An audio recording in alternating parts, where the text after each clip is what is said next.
We'll keep going. Okay, we'll call this public hearing, the Shelton Board of Aldermen, to order. Would you kindly stand and join us in a pledge of allegiance to the flag of the United States of America?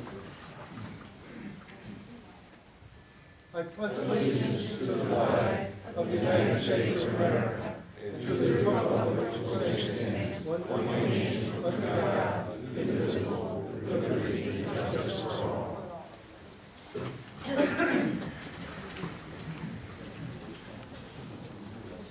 Okay, before we get started, let me explain a couple things. First, the legal notice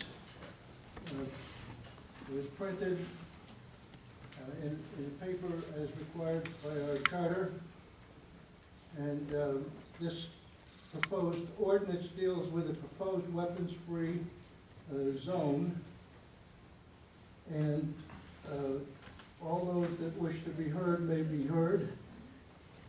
Here's the ground rules. You don't have to sign up for anything, but when you raise your hand, when you recognize, come to the podium, state your name and address for the record so we know who you are, and it'll get into the record. And then let us hear what you have to say. You have up to 5 minutes to say what's on your mind. Now, we'd appreciate, see there's a large crowd, we'd appreciate if there's no applause. Doesn't matter which way you are, whether you're for it or against it, but don't applaud, because that's only going to delay things for everybody else and stretch it out, make it a little longer. So we appreciate your cooperation in that respect. All right, let's get right down to the meat. Does anybody here want to be first? Okay, your hand went up first, sir, in the back. Yes, come up.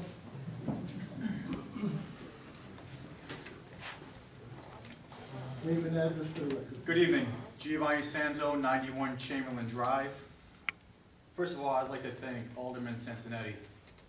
You're the only one to get back to me in my email regarding this matter. I do appreciate your attention in that, and I want to recognize you as the only one who returned the email to me. Alderman, Alderwoman, thank you for affording me the opportunity to voice my concerns over your proposed ordinance. My name is Giovanni Sanzo, and I reside on Chamberlain Drive. I have been a Shelton resident since 1989. Since moving to Shelton, I have been a productive member of society and serviced our city as a volunteer EMT with Echo Hills Ambulance Corps, and I continue to serve as a member of the Huntington Company No. 3. I have made this city safer and continue to do so today. I have put my life on the line volunteering with our fire and EMS services, and I have done so freely and at my will. Now, you may ask why I mention this and bring this up. I mention it because I serve the city and I place my own life on the line freely and willingly. You passing this ordinance will place my life and the life of my family in harm's way needlessly. Why do you feel you have the power to knowingly place my life and the life of my family in harm's way? If this very misguided ordinance passes, who will follow it? The law-abiding citizen will, that's who. Do you honestly feel that criminals will adhere to it? Seriously, think about that. Imagine I'm a criminal looking to perpetuate a crime in Shelton. Do you think I will disarm myself because you pass an ordinance stating it's a weapons-free zone? Not at all. Do not kid yourself. Guess what? You're now telling all criminals that they now have softened targets in the city of Shelton. I will not be armed, and I will not be able to defend myself. So you will make me a target, make my family a target. Or you will turn me into a criminal if I so choose to ignore this ordinance and afford myself the ability to protect my family and myself. Don't you want law-abiding citizens to be the ones with the weapons and not the criminals? If this law passes, what's next? Shall we ban all motor vehicles within city limits to protect against drunk drivers and speeding vehicles? Everyone here has broken the law with regards to speeding. But that's socially acceptable, isn't it? It's 100% illegal. 100% illegal, but we accept it. And guess what? When you speed even 1 mile an hour over the posted speed limit, you put every person around you at risk. My carrying a firearm only puts a criminal at risk, not anyone else around me. I have been a responsible firearm owner for almost half my life. The Second Amendment guarantees my right to have a firearm to protect myself and my family. You are not above the Constitution of the United States. The state of Connecticut gives me the right to either open carry or conceal carry. I do have a permit to conceal carry. You are not above the state of Connecticut. You want to make Shelton a safer place? And that's great, and I applaud you and encourage that you do that. However, this ordinance will make me and my family soften targets and a greater target for criminals. Oh, and P.S. Criminals are not the only thing I'm worried about when I conceal carry wherever I go in defending myself against. I frequented trails and open spaces, not only in Shelton, in other towns. But in Shelton, we do have a large coyote population.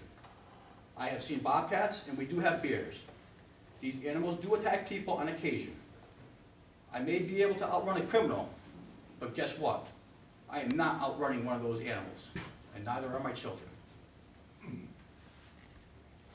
I read the ordinance for the first time on my way in. It was the first time I was able to get to it. And you state that these open spaces and parks are for my enjoyment. Well, guess what? When I don't have to worry about a criminal attacking me, that's pretty enjoyable. When I have to worry about a criminal knowing that I am not armed and I am a target, how enjoyable is that? My future stepdaughter here, you can ask her. She feels more comfortable with me carrying my firearm with me.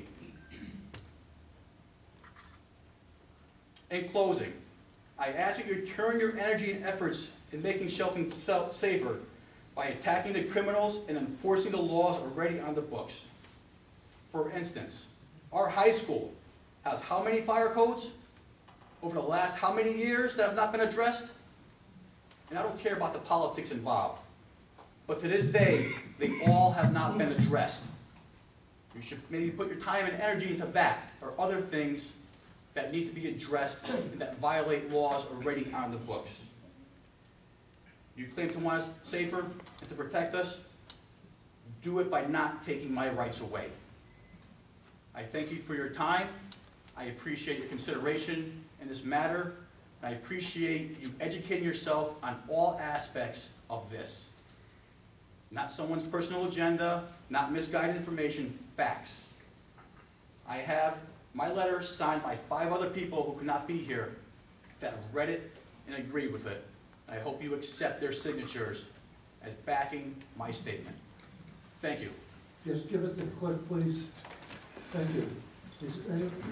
Yes, ma'am. This lady over here.